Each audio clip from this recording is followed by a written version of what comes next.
Bonjour à tous et bienvenue dans SimMove, le premier podcast de simulation en santé en français, en collaboration avec le magazine SimZine.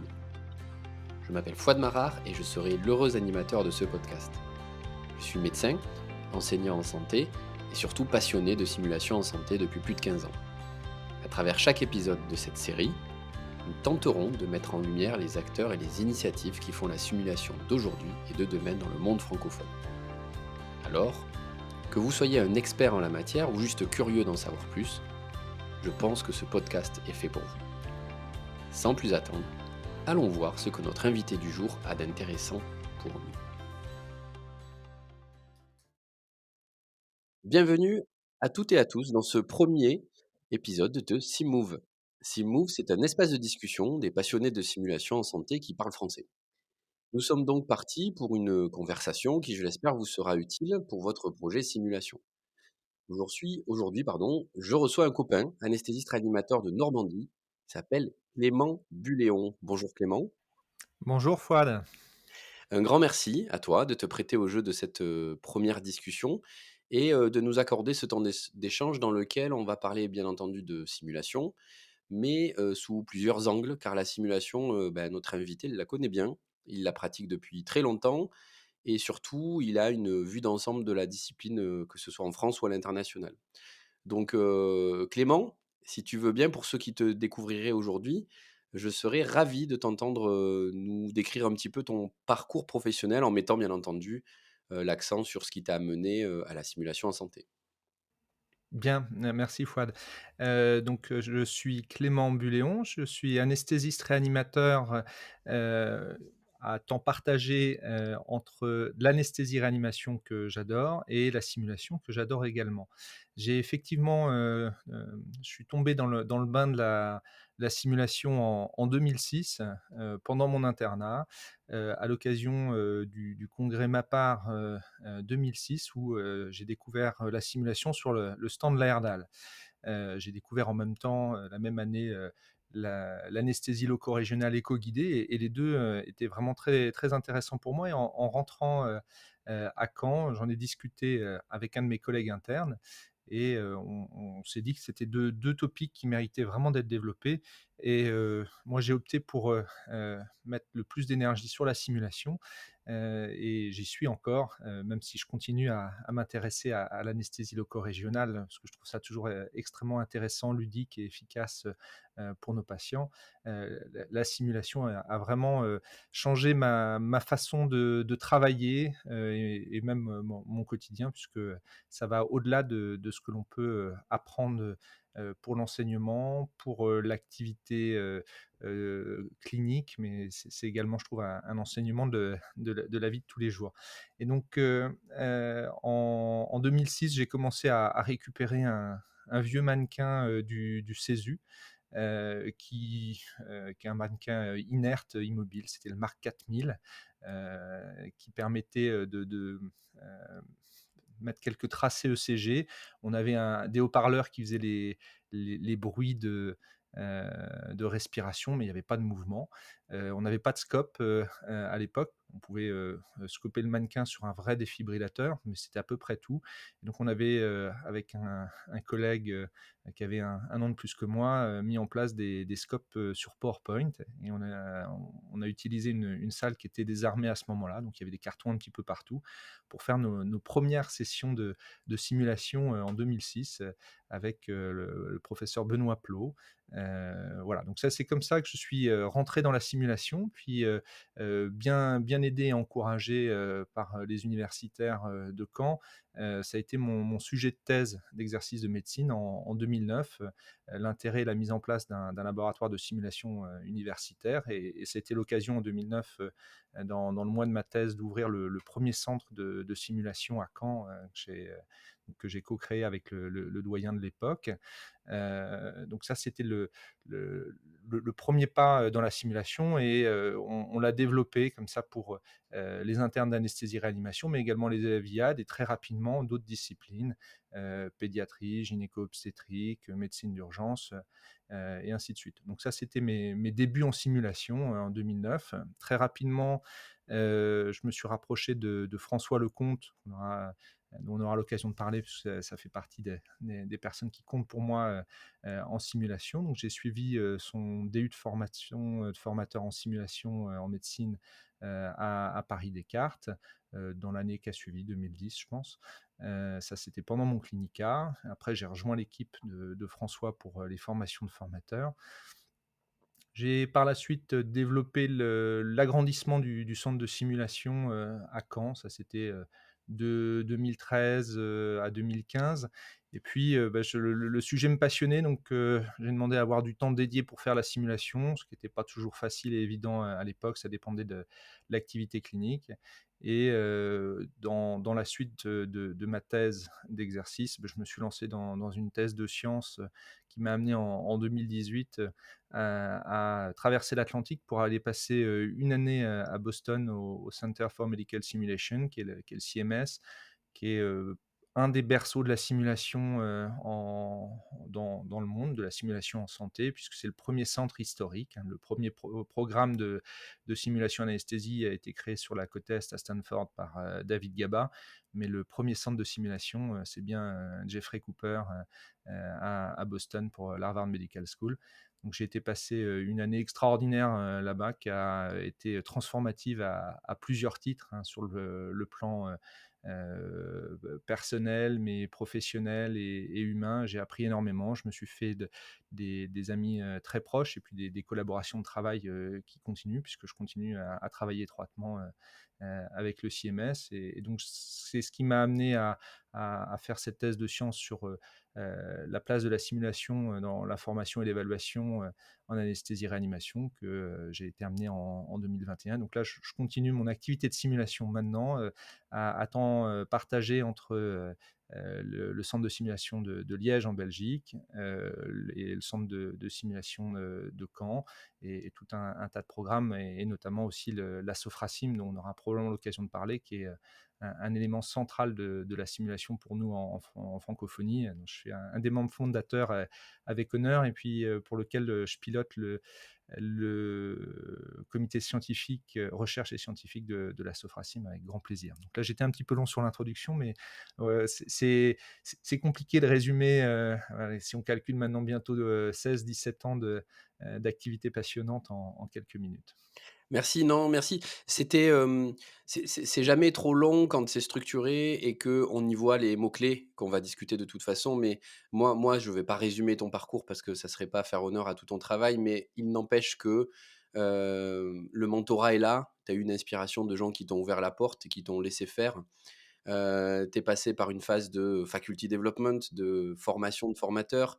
Bon, c'est pas très original, on a tous été formés par le compte, donc je me dis que tous mes invités vont me dire, bah, je suis allé au DU Paris Descartes et la seule chose qui va changer, c'est l'année dans laquelle ils sont allés et je trouve ça génial qu'il y ait ce point commun quand même assez fixe, en France, d'avoir eu, des profs, qui sont venus à Paris régulièrement, transmettre le message, des pionniers de la simulation et puis il y a eu, ce voyage, vers un centre pionnier.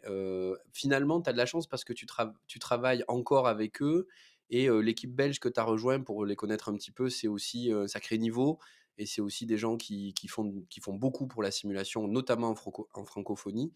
Donc, bah, bien sûr, bravo pour ce parcours parce on est nombreux à faire de la simu, mais on n'est pas aussi nombreux à avoir fait ce grand tour-là.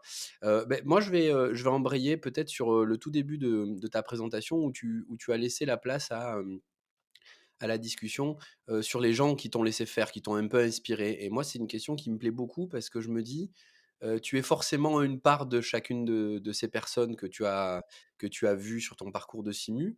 Est-ce que tu peux me dire qui sont tes mentors en simulation, et comment ils t'ont aidé, en fait, dans ton parcours Mmh. de Alors, Benoît Plot, m'a beaucoup, aidé, dans la démarche, c'est-à-dire d'être, dans la rigueur scientifique et c'est ce qui m'a, conduit vers la simulation puisque, dans la pratique et de la recherche scientifique et de la recherche en simulation, mais et de l'application de la simulation, pour moi, c'est quelque chose, pour lequel faut être extrêmement rigoureux, si on veut que ça fonctionne. C'est ce qui m'amène à privilégier, l'anticipation sur toutes les étapes qu'on peut avoir en préparation et en réalisation, en simulation et de débriefing.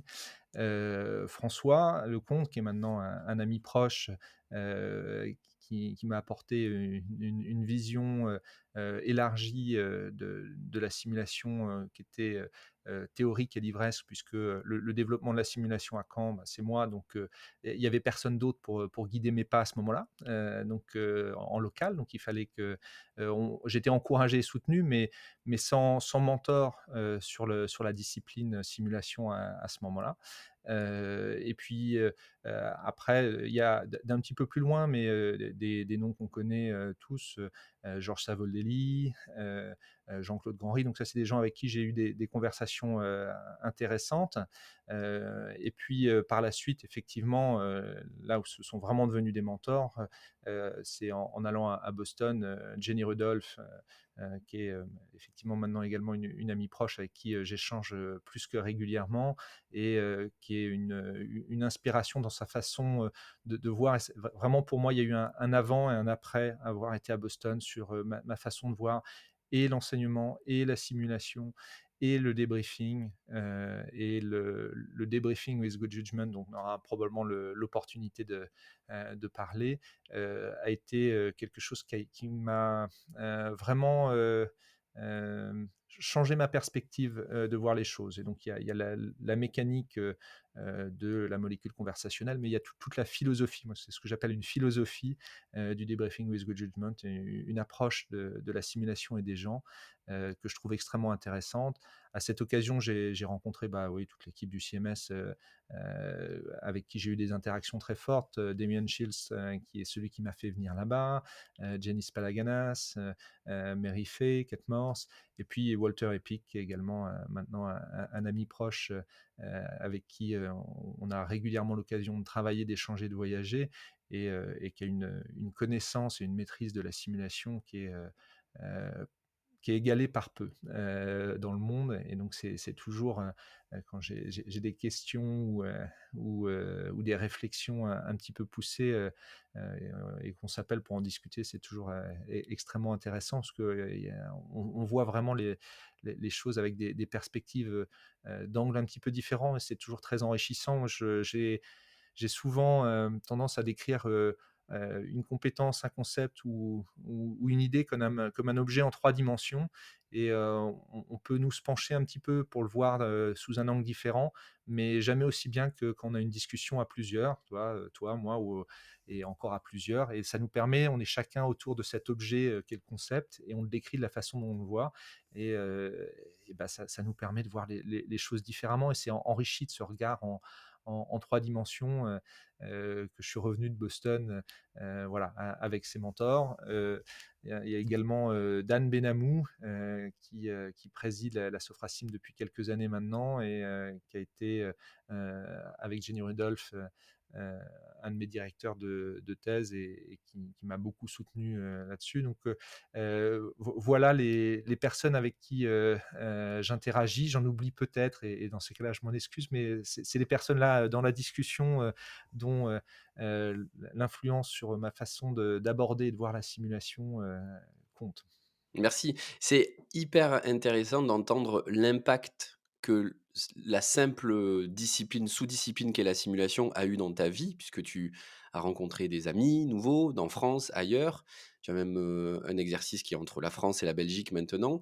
Euh, En fait, moi, ça me fait introduire le sujet de l'impact que peut avoir la simulation dans nos vies, mais tu me vois arriver l'impact que peut avoir la simulation pour les gens qu'on soigne. Et j'aimerais bien que tu réfléchisses à, peut-être, la première fois ou une des fois où tu t'es rendu compte de l'impact que ça avait, notre travail en simulation et que tu racontes à nos auditeurs, moi j'avais un mentor qui disait, «La simulation, implémenté dans le quotidien des équipes, c'est juste, une bande de copains qui jouent à la poupée. Et je comprenais pas quand il disait ça parce que je me disais: «Mais, il l'a acheté la poupée». Il c'est à la limite, s'il a acheté la poupée, c'est sa faute, c'est pas la mienne. Nous, on joue avec. Mais j'ai compris plus tard quand j'ai vu des équipes venir me voir en garde et me dire: «Fouad, il faut que tu notes ça pour ta simulation parce qu'on peut pas continuer à faire des inductions comme ça, on peut pas continuer à intuber les malades dans ces conditions-là, on sait pas utiliser l'optiflow» et cetera. Et les gens, moi, je me suis dit: «L'impact potentiel, il est là».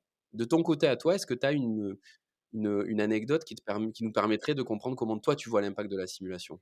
Mmh mh. Alors j'en ai même plusieurs. La toute première et qui est arrivée suffisamment précocement pour être un vrai moteur, tout au long de mon parcours, c'est, un co-interne, qui avait 1 an enfin, qui a 1 an de plus que moi dans le parcours et bon, comme souvent les 1res simulations, on avait fait, de l'hyperthermie maligne. Hyperthermie maligne, le truc, improbable qui arrive, exceptionnellement, si on en a une dans notre carrière, c'est qu'on a endormi énormément de patients, statistiquement. Et donc on avait fait cette simulation, avec le Mark 4000 dont je vous ai parlé plus tôt, donc plutôt relativement basique. Donc c'était les signes, raideur, température, sang, voilà tout ça. Et ce co-interne, remplace, dans une des cliniques de la ville, heu, 6 ou 8 mois, après avoir fait l'exercice en simulation, et ça faisait, allez, 1 an et demi maximum qu'on faisait de la simulation, et a une situation qui lui semble être, une hyperthermie maligne, donc réagit très vite, dégaine, le Dentrium, fait faire les examens a posteriori aux patients, et ça s'avère avoir été effectivement une hyperthermie maligne.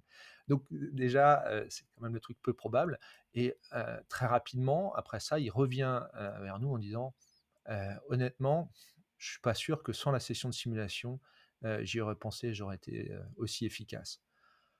Très objectivement, je pense que c'est un coup de chance, l'enchaînement des choses, mais ça m'a frappé et convaincu que, on pouvait avoir un impact et une influence, et sur le travail, la qualité de travail, les soins aux patients et la qualité et la sécurité des soins aux patients. Et donc ça, ça m'a, voilà, ça m'a toujours accompagné, et ça continue, des exemples comme ça de personnes. J'ai le souvenir également d'une interne, là pour le coup j'étais jeune PH, heu, on fait une situation de crise d'asthme, aiguë grave, préhospitalière, et je vois l'interne pas bien pendant la simulation, enfin, de façon, décorrélée, avec la gravité de la situation, et en plus, c'était quelqu'un que je connaissais assez bien, qui travaille, qui travaillait et qui travaille toujours très, très bien. Donc je l'interroge un petit peu par rapport à ça, et en fait, il s'avère que, 1 an plus tôt, elle avait eu, dans un hôpital périphérique, une expérience en étant interne, en accompagnant une équipe préhospitalière, de crise d'asthme aiguë grave qui s'était très, très mal passée. Et la simulation, en se déroulant bien, en ayant pour elle, pu avoir une prise en charge efficace, elle avait un tel soulagement à la fin du scénario, c'était impressionnant. Donc là, ça m'a fait réaliser l'impact et la puissance de la simulation, et c'est ce qui me fait être toujours très, très modeste et transmettre dans les formations de formateurs, qu'il faut qu'on soit très, très conscient de ça pour être prudent, par rapport à nos participants. On a un outil extrêmement puissant en main. Donc voilà, il faut, agir avec, tout le poids de la responsabilité qui va avec, et savoir ce que ça peut donner, en bien comme en mal. Là, ça l'avait libérée et elle était, soulagée d'un poids derrière en se disant: «OK, une crise d'asthme, bien gérée, ça peut évoluer de façon positive», et c'était pas un artefact de simulation. Heu et le dernier exemple que je vais citer, même s'il y en a d'autres qui pourraient être intéressants, c'est plus récent, et là, c'est une échelle plus large. C'est on fait avec plusieurs collègues tout un programme de formation, pour un groupement d'hôpitaux. Donc c'est, 7 hôpitaux, 90, soignants anesthésistes et infirmiers anesthésistes. C'est un projet sur un peu plus de 3 ans, et là, on en est à la moitié, et on a les marqueurs, des rapports de sécurité, qui s'améliorent. mais qui s'améliore de façon, très, très nette. Avec le nombre d'événements indésirables, déclarés qui augmente, ce qui veut dire qu'en fait, il y a une sensibilisation et que le processus voilà, mais la qualité, et la sécurité des soins, elles, sur les systèmes d'audit, montent. Alors, il y a peut-être d'autres événements qui viennent, mais en tout cas, il est probable que le programme de simulation, qui est un programme dense et ambitieux, il y a, une chef du système hospitalier et un chef d'anesthésie qui sont, des gens extraordinaires, qui sont super moteurs par rapport à ça, mais on voit voilà, donc à ces différentes échelles, la simulation a un impact, moi que je connais, mais de l'observer à chaque fois, c'est merveilleux. Moi, je trouve ça extraordinaire. C'est trop bien parce que, on peut lire à chaque fois que des confrères, passionnés de simu ont essayé de démontrer, ils ont réussi. La dystocie de l'épaule, les voies veineuses centrales, enfin tous les papiers qui essayent d'aller chercher, de la translation entre, ce qu'on fait en simu et ce qu'il y a sur le terrain, globalement montrent que l'effet est forcément positif, soit sur l'outcome des patients quand c'est ce qui est recherché, soit sur ce que tu disais, la qualité des soins, qui de toute façon, même si on n'a pas fait la dernière étape, améliorer la qualité des soins, ne peut pas aggraver l'outcome des patients et je te remercie d'avoir partagé toutes ces anecdotes parce que, il nous reste, quelques minutes pour, aller piquer chez toi tout ce que tu sais de de plus solide, parce que c'est aussi pour ça qu'on fait ces discussions. Tu as passé, plus d'une année, dans un centre référence je veux pas, minimiser ce qui s'est passé là-bas, mais globalement, tu as quand même approfondi les choses du débriefing, pour le dire Mmh. simplement et on va faire peut-être une question, 2 questions en une, concernant le débriefing en simulation, en sous-entendant que les gens qui nous écoutent connaissent toutes les autres étapes, hein, et on se concentre sur le débriefing. Si, tu devais donner un ou 2 tips de débriefing un peu argumentés aux gens qui nous écoutent et qui se lancent, tu leur dirais quoi? Qu'un débriefing, ça se prépare. Heu, Ça se prépare, bien en amont, parce que plus on a anticipé des choses, plus on va, alléger, sa propre charge mentale, pendant le débriefing. On va se sentir préparé, donc on va être, plus zen, plus cool pour, gérer, le classique comme le plus difficile ou l'improbable. Que ça permet d'offrir une prestation pédagogique qui soit plus fluide et plus agréable et plus profitable à nos participants. Donc ça se prépare en amont dès la rédaction de notre scénario puisque, on va les débriefer, en fonction de nos objectifs pédagogiques.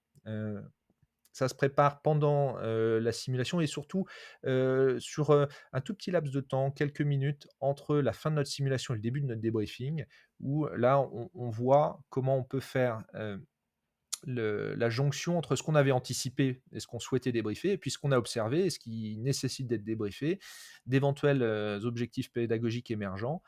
Faire des choix, parce que, on peut partir, d'un scénario de 15 minutes et puis, faire, une demi-journée de débriefing. Or, quand on va y consacrer 20, 30, 40 minutes, bah, va falloir faire des choix et ça, c'est nos choix pédagogiques en tant que formateurs. Donc on ne peut pas tout débriefer. Et d'autant plus si on cherche à approfondir les choses et c'est parmi les choses que j'ai appris et vraiment apprécié à Boston, voilà, on peut pas tout débriefer, ou alors il faut y consacrer beaucoup plus de temps, et en faisant ces choix, ça permet d'aller plus en profondeur et si on va plus en profondeur, ça permet d'être plus transformatif.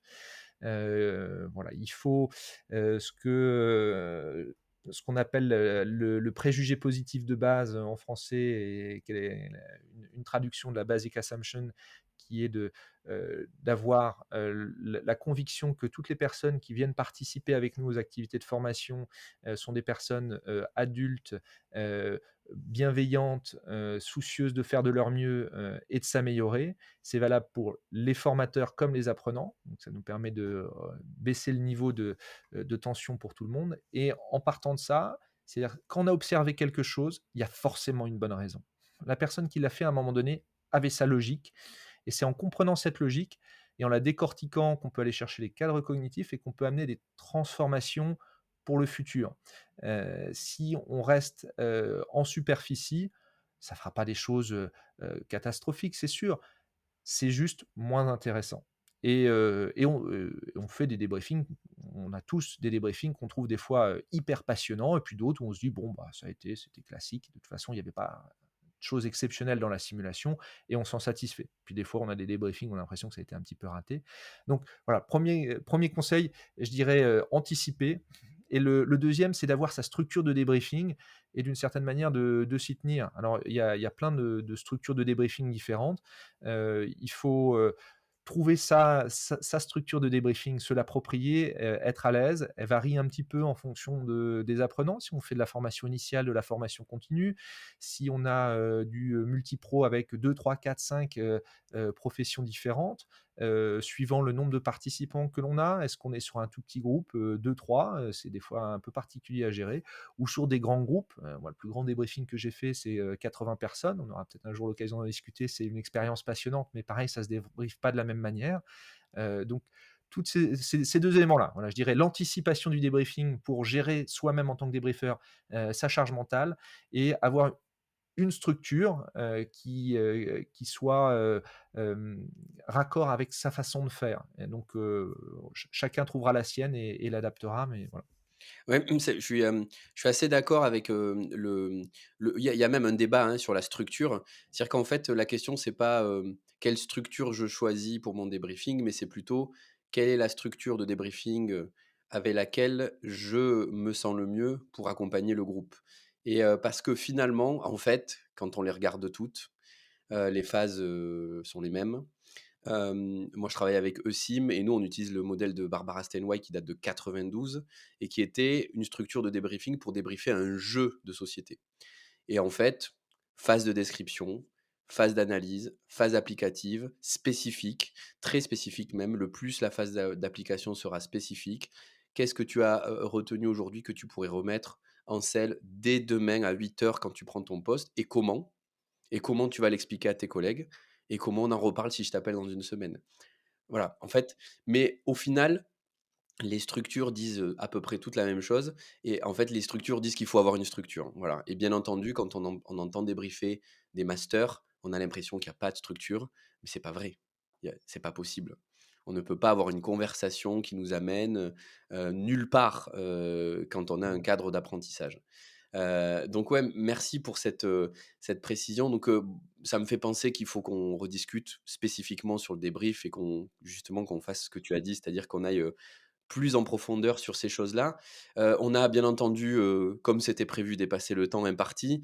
Ce que je te propose, c'est peut-être, de te laisser le mot de la fin si tu veux passer un message aux gens qui nous écoutent. J'ose espérer que les gens qui vont nous écouter, c'est des gens aussi, fous et passionnés de simu qu'on peut l'être et bah, à toi la parole. Comme mot de la fin, je proposerais que, en simulation, il faut oser, faut se lancer, faut mettre en place ses premières simulations. Il y a des ressources, un petit peu partout, que ce soit, des ressources de scénarios de guide ou autres, des formations qui sont accessibles, mais l'essentiel, il est dans l'envie, que l'on en a de transmettre des messages, d'avoir la possibilité de s'exercer, en équipe parce que c'est comme ça que c'est le plus puissant, au bénéfice, de la qualité et de la sécurité des soins de nos patients. Donc en gros, faut pas attendre, faut en faire, que ce soit, pour, le plaisir de s'exercer, pour, s'entraîner, tester des procédures, tester des process, c'est tous les usages de la simulation, je vais pas les citer là. Donc faut juste se lancer, il faut en faire. Cool. Le meilleur moment pour commencer la simu, c'était il y a 20 ans et le deuxième meilleur moment, c'est aujourd'hui, comme on dit dans l'immobilier. Merci beaucoup Clément pour, cette participation, engagée. Merci d'avoir, inauguré ce format, de podcast simulation en santé en français, même si on aurait presque pu le faire en anglais finalement, ça changeait pas grand-chose. Moi je pense qu'il faudra donc planifier, d'autres épisodes pour approfondir des sujets, notamment, le lien que tu peux faire entre ce que tu as appris outre-Atlantique et ici, je pense que ça peut beaucoup nous servir en France, sur le questionnement avancé et le débriefing difficile. Donc, merci beaucoup Clément et j'espère, qu'on rediscutera très vite de simulation. Avec plaisir, merci Fouad pour l'invitation. Merci et bravo d'avoir suivi cet épisode du podcast Sim Move.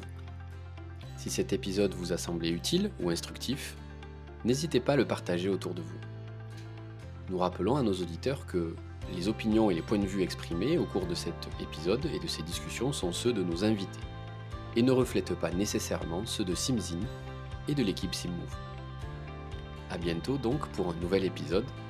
Et comme toujours, merci de votre intérêt pour la simulation en santé.